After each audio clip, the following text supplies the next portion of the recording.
Hello everyone, my name is Rebecca. Let's talk about makeup. So today I'm going to go over all of the beauty products that entered my collection in the month of May. I've got some hair care, I've got some skincare, I've got some makeup. In my last video I kind of hinted at the fact that it was like a big month, but honestly there isn't a ton here. This was a decent month. There are a couple of purchases here that I have been thinking about for a while and then finally pulled the trigger on just this last month, so it kind of felt big, you know what I'm saying? Also, have you guys ever like sat down to do your makeup and you're like, I'm just gonna put a little bit on, it's just gonna be super natural, you know, and then it just somehow gets away from you? That is totally what happened to me today. I was just gonna be super casual today, throw my hair up in a clip, and then this happened and I was like, well, now I gotta do my hair and put on earrings. There's no way around it. Anyway, this is what we ended up with. So let's talk about the things that entered my collection in the month of May. First, I have a couple of hair care things. Earlier in the month, I went and picked up this little bottle of Joico Defy Damage. This is just a heat protectant. I picked this up at TJ Maxx for about $13. I've kind of been going through different heat protectant products. I just haven't found one that I really like. So this is my next experiment. And then I also picked up this Marc Anthony Instantly Thick Plus Biotin styling cream. I was looking for a styling cream that's going to give me a little bit of hold, going to help me build volume without, again, weighing down my hair. I have a lot of hair, but it's all very fine hair, like the individual strands are very fine, and so it's very easy to weigh it down. So I can't remember the one I was using before this, but yeah, so far I am enjoying this one. I have not yet used the Joico, so I don't know how I feel about that one yet, but I am enjoying this one so far.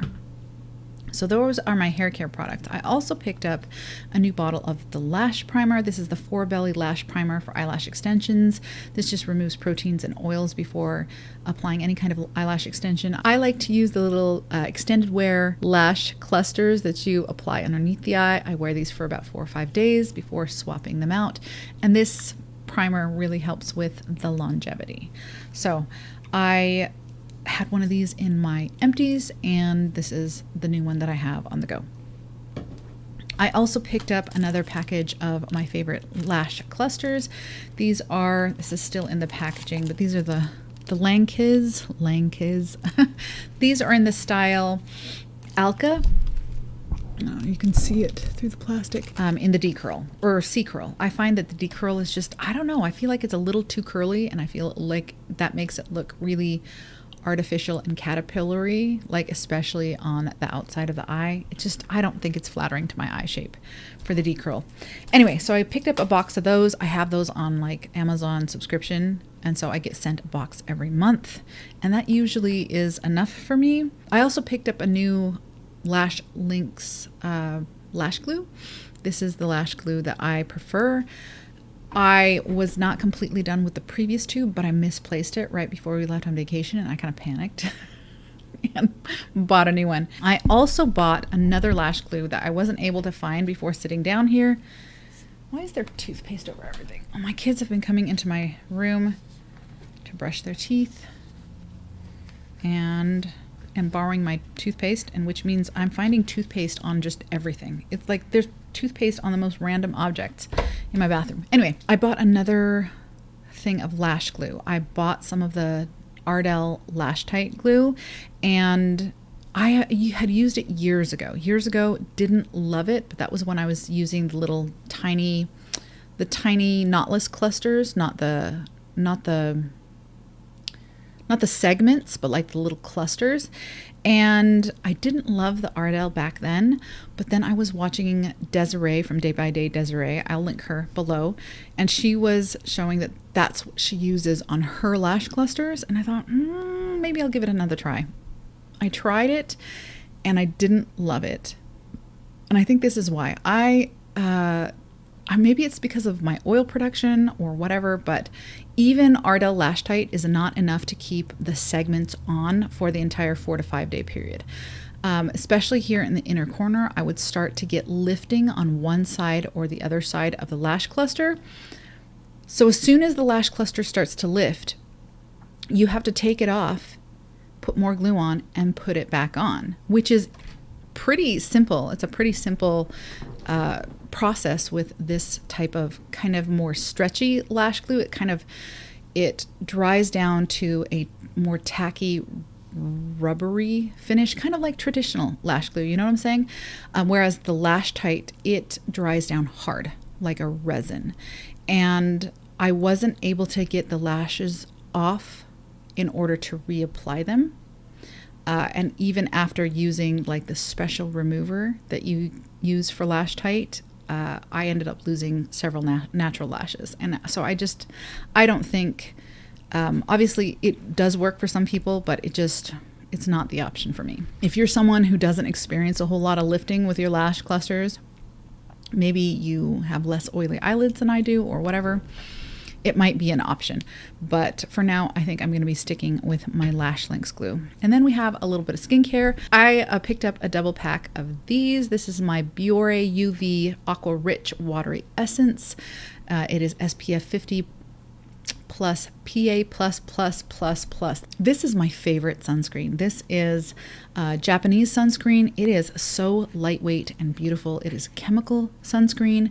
It completely disappears into the skin. There's no residue, there's no cast, there's no pilling, there's no nothing. It just sinks in so nicely. It is a really, really elegant formulation, and I have bought, I don't know, countless bottles of this. There was an empty bottle in my last empties in April, and so I picked up 2 new ones. It is really nice and hydrating as well. I know a lot of people are kind of put off by the alcohol scent in it, but I don't find it to be drying at all. I actually find it to be pretty hydrating. In the summertime, I will wear this and I will just skip moisturizer because I feel like this is hydrating enough to do the work of both products. Next, I picked up a serum. I just recently finished a couple of serums, and so I heard someone talking about tranexamic acid, and it is not something I've ever tried on my skin. So I picked up this little bottle of the Dear My Dew. It's a Korean brand, tranexamic acid 5% serum. It's also got niacinamide. I could take or leave the niacinamide. I don't really feel like that does much for my skin. And it's also got bakuchiol. So I have only been using this for a few nights, so I don't know exactly how I feel about it. I will report back probably when the bottle is empty. So this was kind of an impulse buy for me. I was a little bit influenced. Not for this serum specifically, but for the ingredient in it. I was just curious. So I went ahead and picked this up, and we'll see how it goes. Then I have a few makeup acquisitions. I put in an order on Sephora, and I picked up some things that I've kind of had on my eye on for a while, but then they popped up in the Sephora sales section, and I had $10 off through points, and I don't know, it seemed like the right time. So since the beginning of the year, I have completed 2 complexion products. I completed my Misha BB cream earlier in the year, and in my empties video for May, I showed you my IT Cosmetics CC cream, which I have also completed. And so I went ahead and allowed myself to purchase another foundation. My foundations are on a low buy this year, and I'm structuring it as like a replacement low buy. So if I finish one thing, I'm permitted to buy another thing. So I went ahead and picked up this. This is the Beauty Blender Bounce Always On Radiant. Why did I say that so weird? The Beauty Blender Bounce Always On Radiant Skin Tint. The reason this caught my eye was because of the shade. To be perfectly honest, this is medium 3. It doesn't say it on the bottle, but the description for the shade online was a medium. I don't know, medium. Sure, I don't know. Does that look like medium to you? I consider myself light medium at most. I don't think necessarily that this qualifies as a medium skin tone, but sure, whatever, Beauty Blender. Okay. But the thing that got me was the described undertone, which was a cool olive. I've never seen any foundation described as a cool olive. I have found foundation in the past that was a good match for my cool olive skin tone. That was a Soap and Glory Kick Butt foundation that was discontinued several years ago. I was very sad about that. That one, I think it was in shade 6, was like a dead on match for me. But this is the first foundation I've ever seen that described itself as a cool olive. And so I had to try it. I actually swatched this in store a few months back and had been thinking about it since then. So I saw this pop up in the sales section of the store for, I think it was $10 off, something like that. The normal price is $29. I think I picked this up for $20, so yeah, $9 off. And I thought that was a decent discount. And so I went ahead and picked this up. And wouldn't you know, this is one of the most spot on matches for my skin tone. I'm just so surprised and pleased that I found something that complements my undertone so well. I wasn't sure that was ever going to happen again, to be perfectly honest. And as far as the foundation itself, I really like how it wears on the skin. It's very, very lightweight. It's got a decent amount of coverage. It's very comfortable, and it actually wears a decent amount of time for a skin tint, in my opinion. So I have so far really enjoyed this. And then I picked up this. This is the Natasha Denona Glam Face Palette. I have been thinking about buying this for a couple of years now, I think, and I just never got around to pulling the trigger. Like $62. That's just a lot of cash, y'all. It's a lot of money. However, I saw this pop up in Sephora's sale section as well. It was going for $44, and then I had an additional $10 off because of points. So I picked this one up for $34. So far, I've worn it, I want to say 3 times, and I'm really, really enjoying it.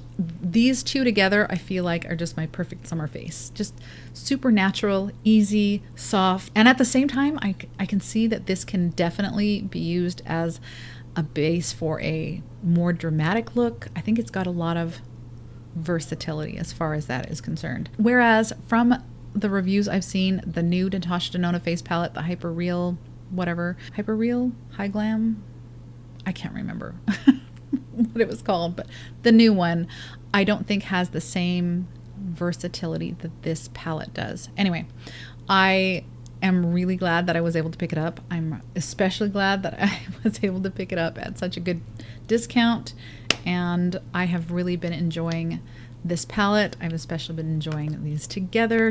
This is a super easy summer face right here. Really enjoying this. In that same order, I picked up a pair, just on a whim, I picked up a pair of Lily lashes. These are the magnetic ones.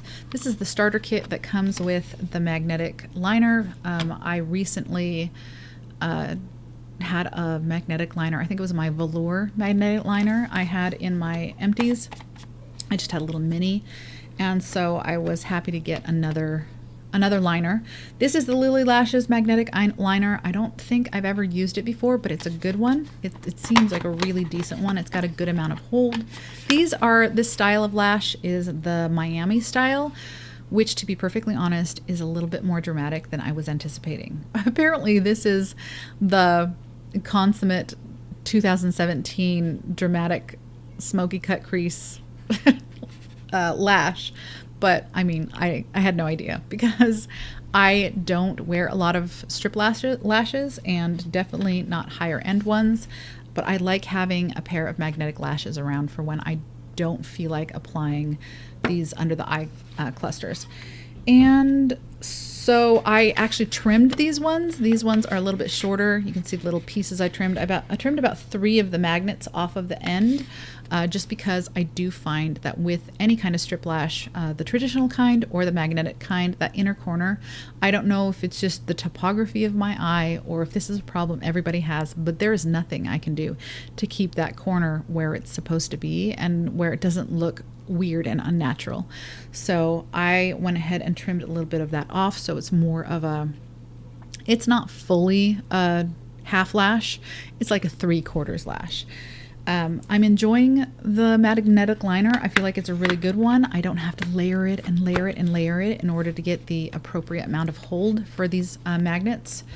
And I have found it doesn't seem to peel away it has more grip to the skin, which is a good and bad thing. One of the things that can be really annoying with magnetic lashes is if after you have applied the lash, you want to reposition, you take off the lash, and a lot of times the magnetic liner will come with the lashes. And so then you will have all this magnetic liner on the lash, on the little magnets on the lash, and then you'll have gaps where there's no magnetic liner, and then you can't stick it back on because the magnetic liner is gone.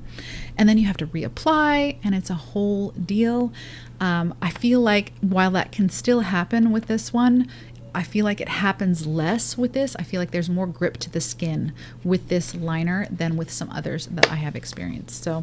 So far enjoying this one. They are quite a bit more dramatic than I was expecting, and so I may not get as much wear out of them as I was expecting to. This set together, just the lashes and the glue, it cost me I think it was $14. It was in the sales section of the site, but they also had an option to get just the lashes for $8, I believe. So I may go back and get another pair in a more natural style that I could see myself wearing a little bit more often than these enormous.